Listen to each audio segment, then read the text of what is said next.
You're visiting the Mom Next Door and our stories of faith. I'm glad you dropped by for a visit. Please stay a while and hear what the Lord has done in the lives of moms just like you and me.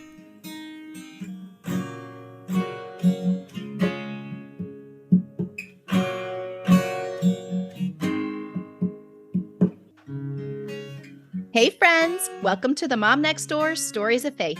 I'm your host, Pam Fields. And by the time you hear this, the weather should be changing. Cooler days are ahead. And maybe you've got your sweater on, holding something warm to drink in your hands. Now, we're recording pre-holiday season, and I'm going to air this in the fall so that you have a chance to ponder and pray over our conversation. Maybe you've never given much thought to Santa Claus. Well, today we're going to do just that. Now, when necessary at the beginning of an episode, I will give you a warning if this is one that your children can listen to or not. There's nothing that we're going to discuss today that can't be heard by your children, but you might want to listen with your earbuds in anyway, because it will help you put a game plan together for your own home regarding Santa Claus, Saint Nick. Now, I want to introduce you to my guest, Cece Bloom, and she's done a lot of study on this subject and has a real creative solution to the Santa Claus dilemma. So, Cece, will you just take a second and introduce yourself? What have I missed? What do we need to know about you? Yeah, absolutely. Thanks, first of all, for having me on, Pam. I'm so excited to get to share with your listeners a little more about Santa Claus because this is something God put on my heart. And as I began to learn and research and really pray about it, it was so neat to learn what the actual true story is behind how we got to this phenomenon of Santa Claus. And so I'm just a mom of 4 kids. I homeschool. I've been homeschooling for 9 years. I've been a foster mom, an adoptive mom, a mom of all many hats. And so I've encountered a lot of different conversations in my kids' lives. My oldest is 13. My youngest is 6 currently. So the Santa Claus thing has been something that we have delved into year after year. And we've gone through it now with all 4 of our kids, kind of, how do you navigate this? What do you do? And I just kept thinking, there's got to be a better solution to this. Why is this such a tricky subject, especially for Christian families?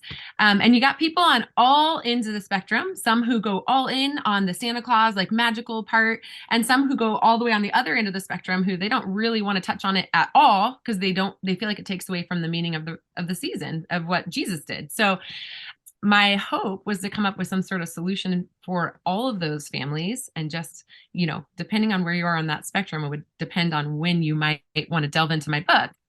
But yeah, that's what, as I began to research for this topic, I just found this story is so amazing. The true story is so amazing. And how it got to where it is also fascinating. And so I thought, man, this is just a great topic for families to get to delve into. And it's really fun. It's not a spoiling of Christmas. I actually see, if you read the book, you'll see it is entering a different way of looking at it, and a new season or new chapter with your kids of how to celebrate Christmas. But I think it's even better and more exciting. So Yeah. Okay, so on one of your social media posts, I think you threw out something about a book about Santa Claus, and somebody commented and said, Jesus is real, Santa Claus is not, end of story.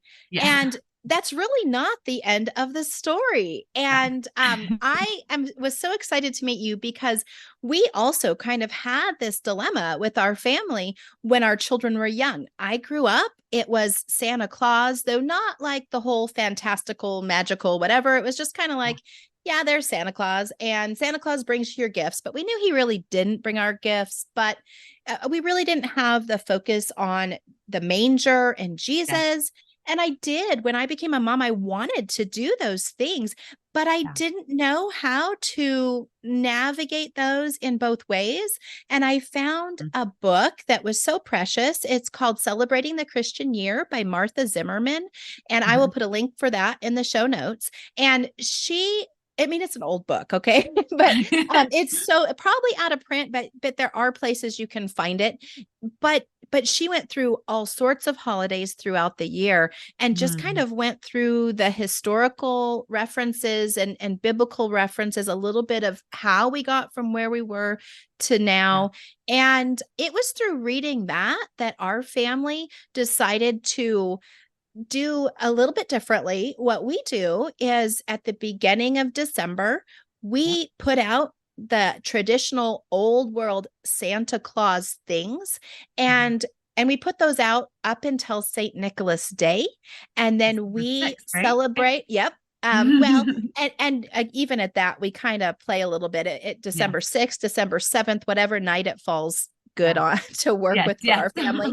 So we do St. Nicholas stockings. And Mhm. I have actually a little article I wrote on my blog about that. I can link that in the show notes too, to Fun. tell people a little bit more about a traditional St. Nicholas Day.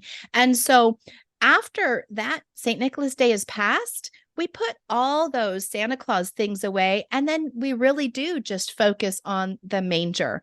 And as we chat, maybe I'll share a little bit more of my story with that. But I was just fascinated by that as well as a young mom, and just trying to understand the best way to present the gospel, to present Jesus, as this time Yeah. of the year it's about him, Yeah. but yet also be able to, not ruin it for the other families that Yeah. were doing Yes. it in a different way. So Yes. so there was that. So okay, so tell me historically, who was Santa Claus? Yes. So as you kind of mentioned, so there he goes by several names, just as the Santa Claus we know today still does. But you might hear of him as Nicholas of Myra, Saint Nicholas, Saint Nick. But he was a real man who lived, I think it was about 200 AD, so after Jesus's death, and and he knew who Jesus was. And I think that's one of the first things that struck me in his story. Not only did he know who he was a follower. And his Yeah. life was completely impacted by Jesus' life. It all started with Jesus. And Yeah. I think it's fascinating that this man's story over, nearly 2000 years later has survived, and it's because what he did, it was inspired by Jesus. I mean, otherwise it Yeah. wouldn't really have made that big of a difference, right? I mean, the reason his story has traveled truly around the world is because of what Jesus did with it. And so he took what he had. He was a very simple man. Being a foster and now adoptive mom, I've had a lot of tricky, different kinds of conversations about family. And Nicholas of Myra actually lost both of his parents. And it was in that moment of losing both of his parents and being orphaned, he was left an inheritance. And he chose, instead of, you know, he was pretty young. They think around between 14 and 16 when that happened. And he chose to use that inheritance to begin blessing other people in secret, which I think there's so much to that that is so Mm. amazing and important. But, Mm-hmm. first off, what he could have done, he could have wallowed in the tragedy of it all. And he didn't. I mean, I'm sure there was mourning and grief and all of those things, but the story starts there with that loss and being given something out of that loss and deciding what he would do with it. And Mm-hmm. so, and I love the second piece that, we live in a culture today where everybody wants credit for everything. Mm-hmm. And I love in his story that it was the opposite of that. He didn't want credit. He, in fact, his gift giving, the reason why we celebrate so much of Christmas the way we do, whether you call him Saint Nick, whether you call him Santa Claus, because Santa Claus comes, that tradition comes from Saint Nick. And we can get into that later about the history of that if you'd like. But he he would actually do most of his gift giving at night in secret, so he wouldn't be caught. And so he had eyes on his community, which I think is so neat Mm-hmm. and important, and Mm-hmm. something as Christians today, we need to be doing and teaching our children to do, to start having eyes for others and be looking at ways that we might be able to help, even if they never know it was us. And so I just love that about his story. Mm-hmm. That's the beginning of it, and it continues through a lot of neat gift giving acts that he has and other miraculous events that have been noted historically. I think you've almost answered all the questions that I had pre-written down before this interview. And so we're just winging it. And I Okay. love to talk about this Yeah. because, yeah, I think it's something that growing up, we really, a lot of times we mirror the traditions that were in our own home. Yeah. And we don't take the time to go research the history and Yeah. know those historical facts. And so that is something that honestly most people are fascinated about when you do Yes. hear the actual story. Yeah. I'll tell you this funny thing from my life growing up. Not my life growing up. Let me tell you this funny story from my children's growing up years. Now, my oldest one is in his late 20s now, and we started celebrating St. Nicholas Day and talking about St. Nicholas differently back, 25 years ago. And because St. Nicholas Day is so early, and we fill the traditional stocking with a food item, a toy item, a clothing item, a personal like hygiene item. And there's reasons for all of that. I don't know if we'll go into that or it's just in the article on my blog that somebody might want to listen to. But we give the children their stockings, which also has a reason for the stockings, right? We do that December 6th, 7th. And then for the rest of the season, as moms, we're going shopping, we're taking our children with us places. And what does every checker at the checkout ask your children? What is Santa Claus going to Yeah. bring you? What do you want Yeah. Santa Claus to bring you? Well, my Yeah. oldest, he looked them right in the eye and he would say, Santa Claus is actually dead. And we already got our stockings. And they would look at him like, oh my goodness, this child, a poor thing. He thinks Santa Claus is Right. dead. And I'm like, Right. well, actually, did you know that Santa Claus was actually a real person that lived and walked on the earth? And so, yes, he is dead, but we do Yeah. remember his life and the way that he loved Jesus and responded to Jesus through his life. So Yeah. we celebrate St. Nicholas Day and it's over. And Yeah. the checker is usually quite dumbfounded as to what should What do they I say say? next, right? Yeah. And we also then I'm there's some coaching that we have to do as parents if you teach them who the true St. Nicholas Mhm. is, Yeah. because you want to insulate the relationship with Yeah. their cousins or their neighbors or the children in their classes other way, Yes. and teach them to not ruin it for the other children, that Yes. that's a parental decision. And so I would always look around in the grocery store like, are there other children around that might hear him say that? Yeah. And I want to Yes. temper that. So tell Yes. me more about your approach here. Yes. Okay. So as I first of all doing the research, like I said, the historical part of it, the story is just so amazing. But yes, as a mom, I had seen, I'll tell you, I was on a group text one time with moms from our co-op. And I think at that time it was my number two son was about second grade, which, that's about Yeah. when, a lot of the conversations start happening. And if your kid is Yep. a number two or a number three or a number four, it happens earlier. And then Uh-huh. your number, my number four might be I'm like, I don't want him to be the spoiler alert guy. I don't want him to tell Mm-hmm. other kids.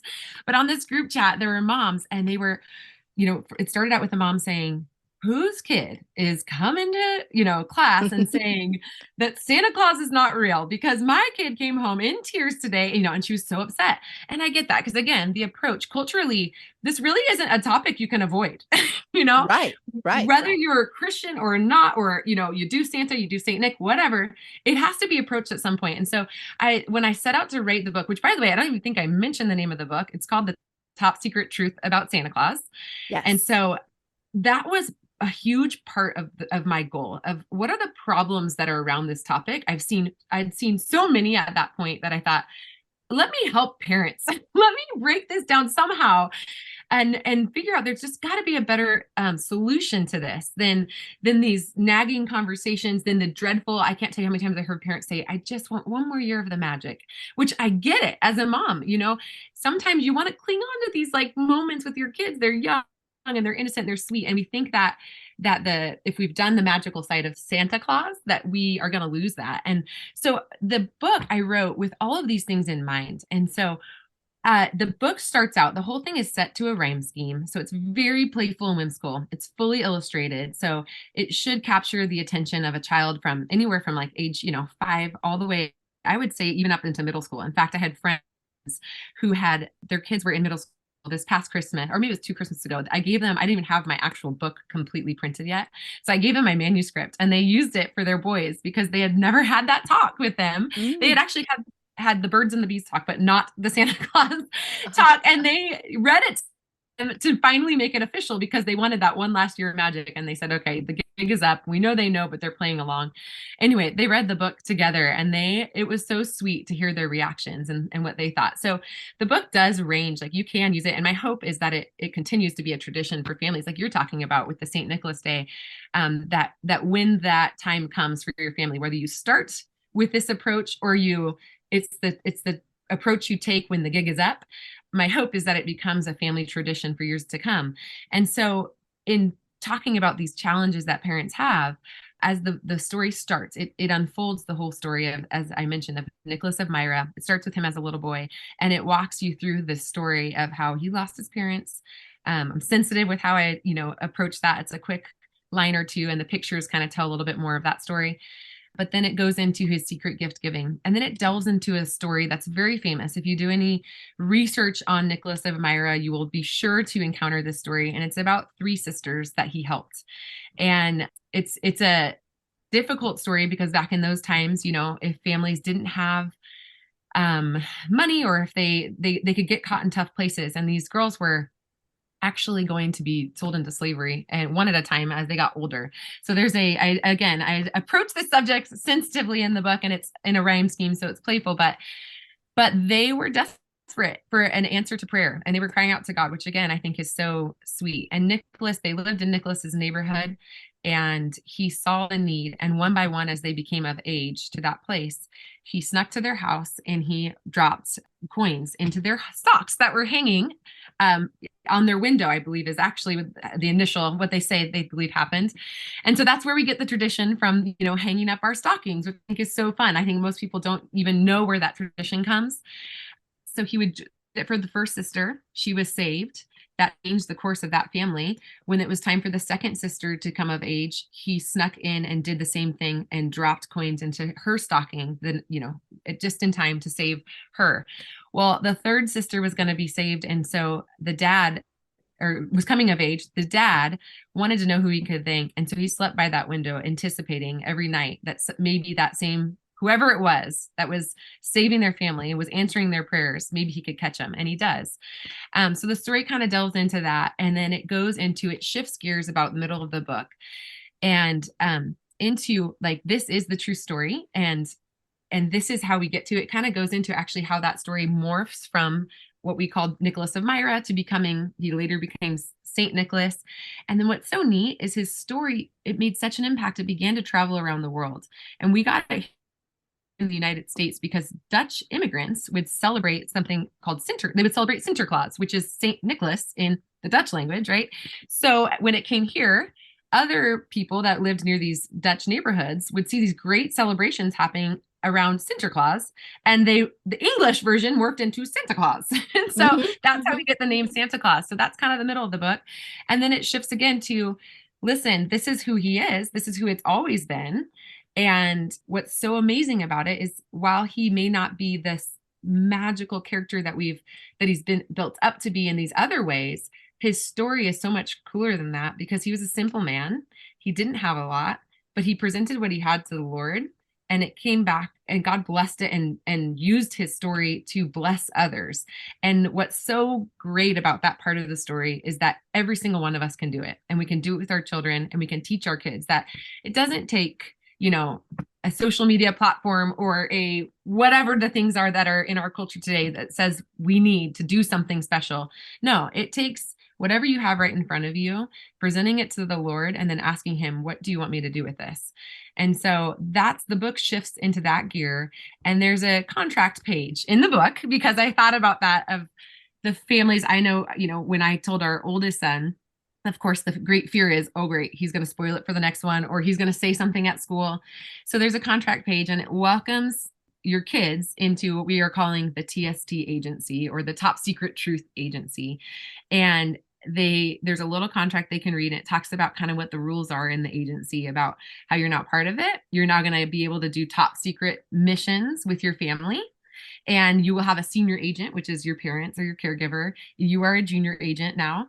And then you sign the page, and it talks about how you're only allowed to talk about this subject with other people who are in the TST agency. And you will know if they're in the TST agency, because your senior agent, your parent, will tell you if they are or not.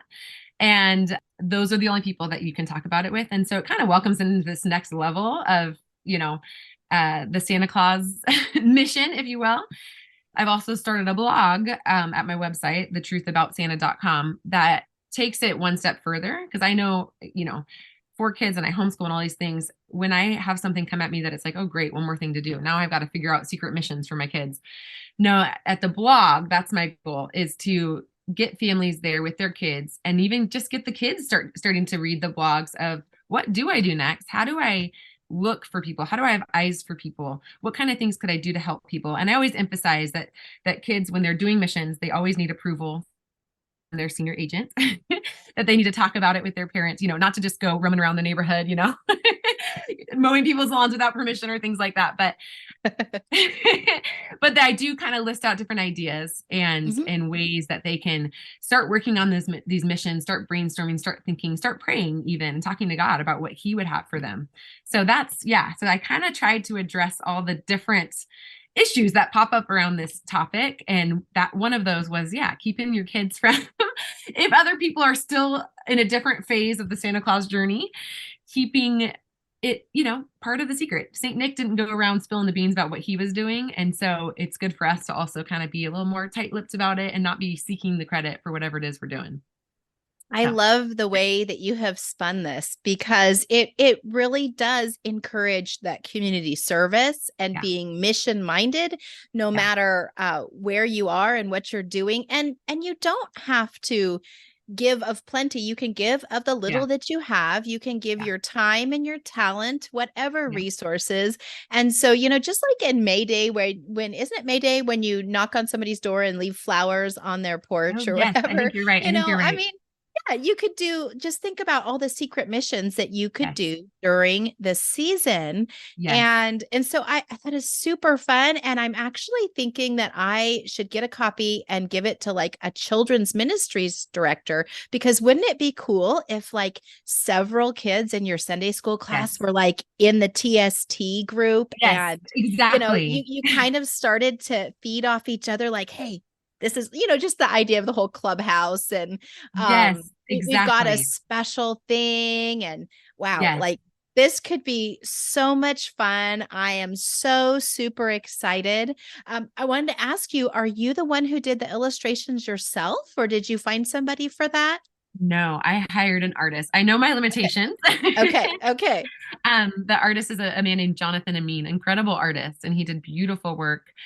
And it was such a pleasure and joy to get to work with him. But yeah, no, I did not. I did embarrassingly make a mock-up, book with all of the stick figure drawings that I had to show him. And Uh-huh. I said, please don't make fun of me. He was so gracious with me.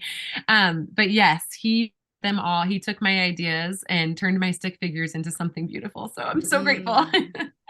So good. Now, and did you self-publish or did you find a Yes. publishing house? I self-published for several reasons, but mainly the story it really puts a focus on God's plan and purpose for this story and the fact that it all started with Jesus and the fact that if we're going to continue moving forward and wanting to make an impact, it all has to continue with him. Yeah. So I just didn't want any of that to get written out. I knew that God had given me this story and given me this inspiration, and I just trust that he's going to do with it what needs to be done. And so I didn't want to risk any of that getting edited out. I got to do an editing job for a friend who's a Christian author, and that was some great advice that she gave me too. Of like, if the Lord gives you something, be so careful to protect the message that He gave you. Obviously, editing and other things can get changed, but yeah. So that's I went forward with self publishing, which has been a whole other fun Mm-hmm. thing to Mm-hmm. learn. Mm-hmm. Well, I have the first challenge for the what did you call them? Senior agents in the Yes, TST. The very yes, first challenge that we have is to support you in this job. And so I want to ask you, ladies, to share this podcast with your friends, put it out there on social media, share the book, and get it for your home because, oh my goodness, I'm so excited. I am definitely getting this.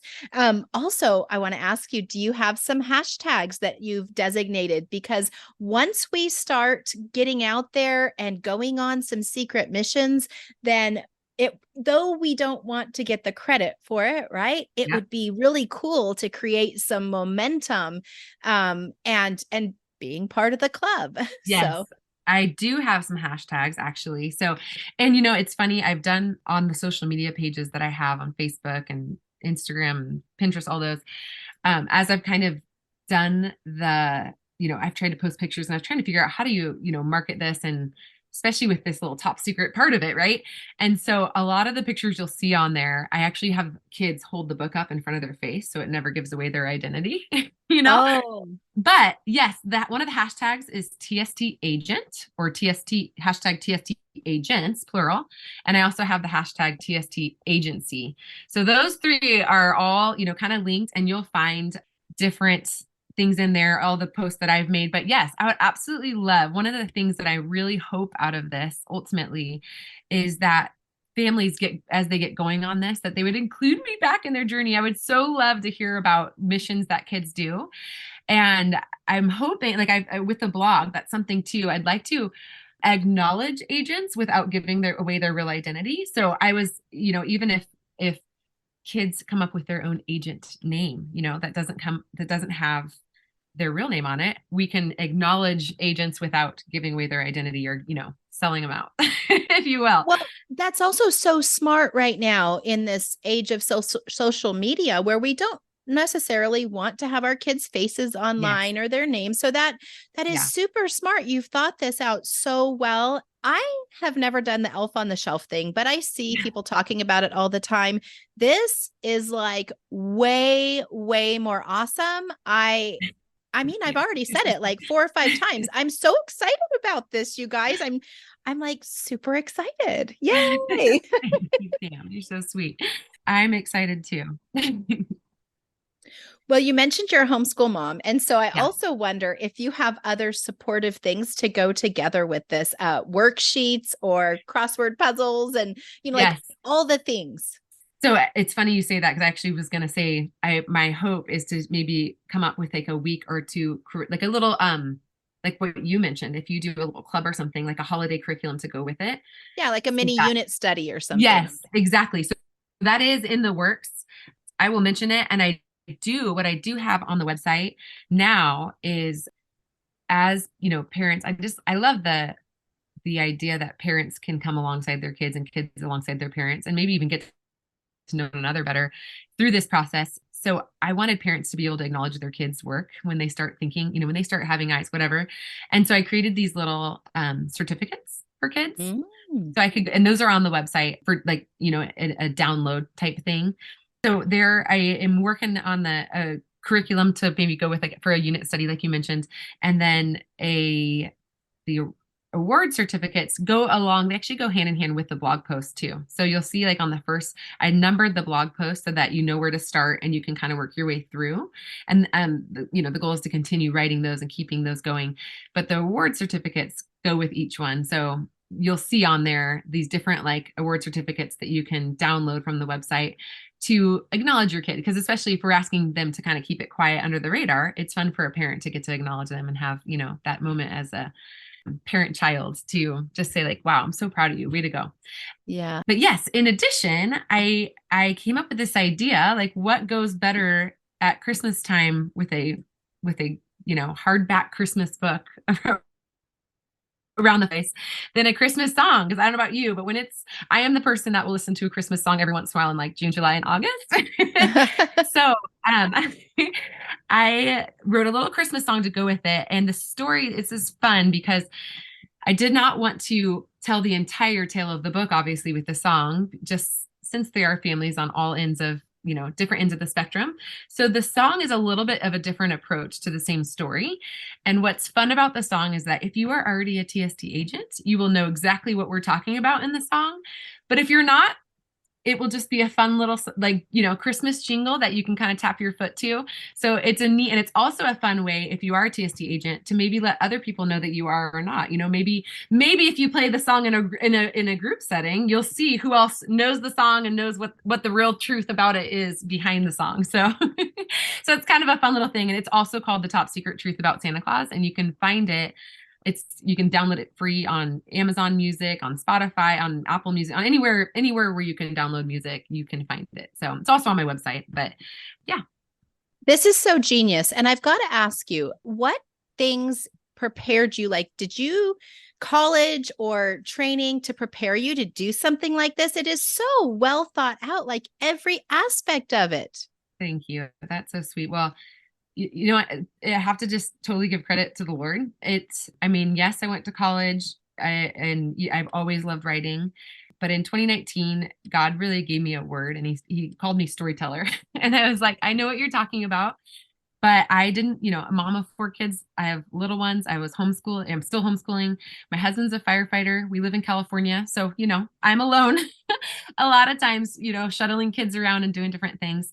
So I began praying, Lord, I know what you're saying, and I want to start writing these stories, but I don't have the time. I don't know. And being creative, it's tough when you get interrupted every 3 seconds to, complete a thought, much less a project. So I began praying fervently, just Lord, give me the time, give me whatever it is I need to do this. And here's a fun faith story to go with this. He answered in a very funny way. I woke up in the middle of the night 2 summers ago. It's been almost exactly 2 years, actually. This story was, I had other stories that I'd already been working on, and God had done some other really neat things where he had an author come to me and tell me she needed to help me. We began working on projects together, and that really prepared me in some different ways for this, which I didn't know was even on the radar yet. But it gave me the idea for this, and I began the researching for it, and I was praying about this project and others, but I just could not find the time to write it. And so I woke up in the middle of the night one night, and I couldn't sleep unless my arm was above my head. And for 2 weeks, I was trying to rehab it and do all these different things to just get it back in place. We were supposed to leave on a long road trip, and I was like, I have to be ready for this. Well, as it turned out, I ended up going to the hospital after 2 weeks because the pain was getting worse and all kinds of things. And I had completely ruptured a disc in my neck and also herniated another one. And they were both pushing so much on my spinal cord that I was losing function of my left arm. So that turned into a whole crazy adventure. But what ended up happening, I was told I needed surgery. And I really prayed because when I ended up at the hospital, they admitted me. They told me they were going to do surgery like that day. And I kept praying and saying, Lord, I think I see what you're doing. I've been praying for time. I've been praying for a few different things. And there were 3 different things I've been praying for. And I could see that if I was kind of pulled out of the picture and couldn't do a whole lot, those things would maybe be able to fall in place. And so ultimately I ended up not actually pursuing the surgery, but I had a doctor who said he would walk me through it non-surgically if I just obeyed everything. But the biggest thing was I was not allowed to sit down or get in a car or go anywhere. So I was on about a 4-month medical house arrest is what I call it. Huh. I could stand up and I could lay down. And because we had planned a road trip, my husband, that we had like one more set of shifts he had to get through, and then he was off duty for a period of time. And so we were able to pull it off, which, like, again, God's provision was so sweet. Here we thought we had to cancel the road trip, which was sad, but my husband was home, my kids were, it was all taken care of so that I could do it. And so that is when the first week I got home from the hospital, I sat down, and because the research was all done, I literally wrote the book in about 2 hours. And about a week or 2 later, the song came out, and it was just like, oh, and it's so funny because, like you said, I'd never done any of these things. And I kept going, Lord, really? Like, you're at, like, the book, I think I know, but the song and this, he kept giving me all these different ideas and things. And it was like, well, I have the time. I better just march forward and keep doing it while I have it. Cause I knew the time was limited. And so that is really, the story behind, like, the real deep story behind it all. So many life things that God did to prepare me leading up to it. But that is how he saw it to fruition and really birthed this project. And it was just neat to see how, he really met me in those moments, and it just, he put it there, and all I had to do was start typing and obey. So, yeah. Well, we're getting ready then to have the first Christmas since this book has come out. Because if I read right, it came out in April of 2022. Yes. So you haven't even had a season with this out yet. Yes, last year was kind of a soft launch of it. Mm-hmm. Yeah, and so we're really heading into the first hopefully, yeah, real season of this. And just, it's really been since then learning how to get the word out about it. And so, that's where I'm praying. God helps me do that because, I love to write and marketing is not my thing. As you can see, I like doing things in secret. So, Well, you have some moms on the job now. We are part of your team. And as we thank start you. looking to collect books and prepare for the Christmas season in our home, I would love to support you. I know our hearts are to support you in this journey. So, moms don't have to agree on how we are going to play this out in our home and how we're going to handle the subject, right? Yeah. It'd be easy if we could all just say there's one answer and this is the way we're Yeah. all going to do it, but that's Yeah. not realistic. And Right. so we can learn how to navigate and support one another for the Absolutely. choices that each one of us make in our families. And so I love it. I love it. I love it. And I'm going to go on Amazon and get it. And I'm putting a link for this in the show notes, along with links to your website and social media accounts, all the places. So as we close out, would you just pray over this season, and we're just going to trust the Lord as he works in Mm. this year. Yeah, absolutely. Lord, thank you so much for today. Thank you for Pam and this group of families who are listening. We just ask for your hands over our families and over the holiday season to come, that you would just direct our hearts, that you would just help us be leaders in our homes and in our families and in our communities, and to just be examples for our children, and that you will raise up our kids to do the same, Lord, that you will start giving us all eyes to see and ears to hear what it is that you have for us, and that we will follow your plans and your purposes, Lord, and that we will just be lights in our homes, in our communities, and in our towns, however that is, Lord. You have good plans for us, and we are so grateful. Thank you, Lord, and help us to follow those good plans every day, especially as we enter this Christmas season where things get busy and crazy. Help us to just keep our eyes on you and be focused on what it really is all about. In Jesus' name we pray. Amen. Amen. And ladies, if you would like to have a little more conversation about this topic, come and join me over in the Tending Fields Moms group on Facebook, and we will chat a little bit more about this on Tuesdays. We like to chat about the podcast from the week before. And so come on over. We'd love to have you there, and we'll see you next week. Bye-bye. I hope that you've been encouraged or challenged in your faith today, and that something we discussed prompts you to grow deeper in your walk with the Lord. If it has, make sure you tell a friend so they can grow along with you. And if you or a friend would like to be a guest and share about God's faithfulness in your life, please email me at podcast@tendingfields.net. Because when we tell of God's faithfulness, we never run out of stories. Whatever is true, whatever is known.